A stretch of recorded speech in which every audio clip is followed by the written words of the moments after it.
पश्चिम बंगाल में वोटिंग से पहले मुश्किल में फंसी ममता बनर्जी। ममता बनर्जी के नामांकन में प्रस्तावक मिराज शाह के ठिकानों पर आईटी का छापा। शाह के घर से विदेशी मुहरों वाले 8.08 किलोग्राम सोने के बिस्किट बरामद। समीक भट्टाचार्य ने भरी जीत की हुंकार, कहा 4 मई दी गई। 4 मई दी गई। चारों तरफ का माहौल देखिए, कूचबिहार से काकद्वीप तक, सागर से पहाड़ तक। पश्चिम बंगाल की मुख्यमंत्री ममता बनर्जी की मुश्किलें लगातार बढ़ रही हैं। अब वोटिंग से ठीक पहले ममता बनर्जी के करीबी और उनके जो प्रस्तावक हैं, जब उन्होंने नामांकन दाखिल किया था, मिराज शाह, उनके ठिकानों पर आयकर विभाग ने छापा मारा है। जी हां, ये छापेमारी मिराज शाह के ठिकानों पर हुई है और ममता बनर्जी के नामांकन के दौरान वो प्रस्तावक रहे। तस्वीर आप देख रहे हैं, ममता बनर्जी भवानीपुर से नामांकन दायर कर रही है। मिराज डी शाह पीछे बैठे हुए हैं, लेकिन अब वो जांच के दायरे में आ चुके हैं। उनके आवास पर आयकर विभाग की छापेमारी के दौरान विदेशी मुहरों वाले 8.08 किलोग्राम सोने के बिस्किट बरामद हुए हैं और बीजेपी ने सीधा सवाल पूछा है कि आखिर ये सोना किसका है? क्या वाकई ये सोना मिराज शाह का है या फिर इसके भी ममता बनर्जी से कनेक्शन है? ममता बनर्जी ने ऐसे शख्स को प्रस्तावक बनाया है जिसके घर पर आयकर विभाग ने छापा मारा है, जिसके घर से विदेशी मुहरों वाले जो हैं ये बिस्किट सोने के बरामद हो रहे हैं। तो कहीं ना कहीं अब सवालों के घेरे में मिराज डी शाह आ गए हैं, लेकिन इसी के साथ ममता बनर्जी की उम्मीदवारी पर भी लगातार संकट के बादल मंडरा रहे हैं। पहले से ही बीजेपी ने उनके खिलाफ शिकायत दर्ज की हुई है, लेकिन उसके बाद अब इस तरीके से उनके प्रस्तावक पर ही आयकर विभाग ने छापा मारा है। ममता बनर्जी बुरी तरीके से फंसी हुई नजर आ रही है। बता दें कि ममता बनर्जी ने भवानीपुर से 2026 के विधानसभा चुनाव के लिए अपना नामांकन पत्र दाखिल किया था। तो उन्होंने 4 अलग अलग धर्मों के 4 व्यक्तियों को अपना प्रस्तावक चुना था।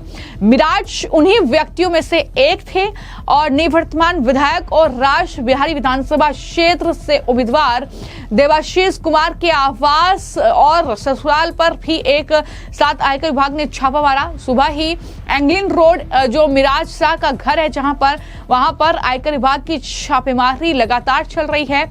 Miraj Bhawanipur educational society college के निवासी मंडल के सदस्य हैं। ममता बनर्जी ने अपने विधानसभा क्षेत्र के निवासी मिराज से प्रस्तावक बनने का अनुरोध किया था। उनके नामांकन पत्र जमा करते समय वो भी ममता बनर्जी के साथ मौजूद थे। तस्वीरें साफ तौर पर बताती हैं। लेकिन जैसे ही मिराज डी शाह के ठिकानों पर आयकर विभाग ने छापा मारा है, उसके बाद बीजेपी लगातार सवाल पूछ रही है कि आखिर ये सोने के बिस्किट कहां से आए। इसका जवाब, इसका हिसाब किताब तो अब आयकर विभाग को देना ही होगा। लेकिन सवाल यही है कि क्या ममता बनर्जी की उम्मीदवारी पर भी संकट के बादल मंडरा रहे हैं? क्या भवानीपुर से ममता बनर्जी की उम्मीदवारी भी खतरे में पड़ जाएगी? ये कहीं ना कहीं सारे सवाल है। देखना होगा कि जांच कैसे आगे बढ़ है। क्या कुछ आयकर विभाग की तरफ से जो तलाशी ली जा रही है, जो रेड की जा रही है, उसमें बरामद किया जाता है और क्या कुछ एक्शन आने वाले वक्त में होगा। लेकिन पहले चरण का मतदान बेहद करीब है। 23 अप्रैल को वोटिंग होनी है पहले चरण की पश्चिम बंगाल में, जिसके लिए चुनाव आयोग ने तैयारी पूरी कर ली है। फिर चाहे वो सीसीटीवी कैमरे से लेकर चाहे वो केंद्रीय सुरक्षा बलों की तैनाती हो, इन सब के बीच बीजेपी के नेता लगातार चुनाव प्रचार में अपनी जान फूंक रहे हैं और ये दावा कर रहे हैं कि 4 मई ममता बनर्जी की विदाई का दिन होगा पश्चिम बंगाल में। ये लगातार उनकी तरफ से दावा किया जा रहा है। अब बंगाल बीजेपी के जो अध्यक्ष हैं समीक भट्टाचार्य, उन्होंने दरअसल एक रोड शो किया है बीरभूम में और वहां पर मीडिया से भी बातचीत की। उन्होंने एक बार फिर से दोहराया कि 4 मई दीदी गई। हर जगह यही माहौल पश्चिम बंगाल में है। अब जनता कह रही है कि ये चुनाव लोगों और ममता बनर्जी के बीच है। अब पुलिस अधिकारी भी बदलाव चाहते हैं। ये बड़ा दावा समीक भट्टाचार्य के जरिए किया गया है। क्या दावा किया है जरा सुनिए। 4 मई दीदी गई, चारों तरफ का माहौल देखिए, कुचबिहार से काकद्वीप तक, सागर से पहाड़ तक, जनता के ये रोष हमारा चुनाव का नैरेटिव बदल दिया। हम लोग तो बोल रहे थे पाल्टानो दरकार, बीजेपी सरकार, जनता बोल रहे हैं जनता versus Mamata, no vote to Mamata. আমরা জিতছি सीआरपीएफ फोर्स को लेकर ममता बनर्जी बोल रही हैं, जो ये फोर्स को देखकर वेस्ट बंगाल पुलिस उनके सर नीचे कर रहे हैं, क्या कहेंगे इस पे जनसभा से? ममता बनर्जी पैरामिलिट्री फोर्स को देखकर सर नीचे कर रहा है, राज्य पुलिस कह रही है। तो राज्य पुलिस भी तो ममता के जी का साथ नहीं है, वो भी तो लाचार है।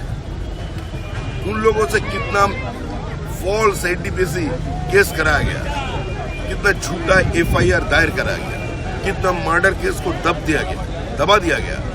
अगर पुलिस ऑफिसर जब घर पे लौटते हैं उसका बीवी उसको परेशान करते हैं, बच्चा बोलते हैं कि हम लोग मुंह दिखाने का लायक नहीं है, हमारा बाप एक पुलिस ऑफिसर है। ऐसी स्थिति में पुलिस ऑफिसर है, वो भी बदलाव चाहते हैं, वो भी डीए चाहते हैं। उनका डीए भी राज्य सरकार की डीए आपका 7 पे कमीशन लागू हो जाएगा। तृणमूल गई, तृणमूल चल। জয় শ্রীরাম।